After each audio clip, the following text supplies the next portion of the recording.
அருமையான மட்டன் குழம்பு இன்றைக்கி செய்ய போகிறோம். அடுப்பு ஆன் பண்ணிக்கிறோங்க, எருப்பு சட்டி வச்சுக்கோங்க, எண்ணெய் ஊற்றிக்கிறோங்க, சோம்பு போட்டுக்கோங்க, பட்டை கிராம்பு ஏலக்காய் இதெல்லாம் இங்கே போட்டுறணும். இது வெங்காயம், சீரகம், சோம்பு, மிளகு, பட்டை கிராம்பு, ஏலக்காய், அன்னாச்சிப்பூ, ஜாதிபத்திரி, வெங்காயம், அப்புறம் கசகசா, முந்திரி எல்லாத்தையும் போட்டு எண்ணெய் ஊற்றி வதக்கி வச்சுக்கோங்க. இங்கே சோம்பு, பிரியாணி இலை, அந்த பூ போட்டு தாளிச்சிருங்க.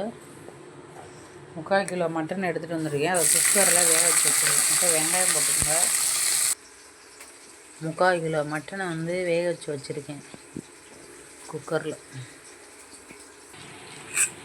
தக்காளி, பச்சை மிளகா போட்டுங்க. இது வெந்துருச்சு.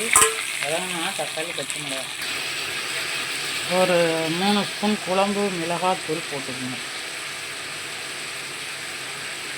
சின்ன ஸ்பூனில், இந்த ஸ்பூனில் 3 ஸ்பூன். மல்லித்தூள், தனி மல்லித்தூள் 1 ஸ்பூன், தனி மிளகாத்தூள் 1 ஸ்பூன், 2 ஸ்பூன் கூட போட்டுக்கோங்க. ஏன்னா 3/4 கிலோ மட்டனுங்கிறதுனால உரப்பு வேணும்ல. தேவையான அளவு உப்பு போட்டுக்கோங்க. போட்டு நல்லா எண்ணெயில் வேக.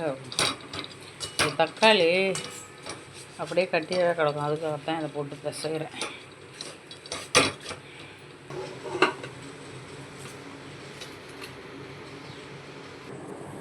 வதக்கினதையெல்லாம் அரைச்சி ஊற்றிடுறேன். அருமையான மட்டன் குழம்பு ரெடி. சூப்பர் சூப்பர், சாப்பிடுங்க.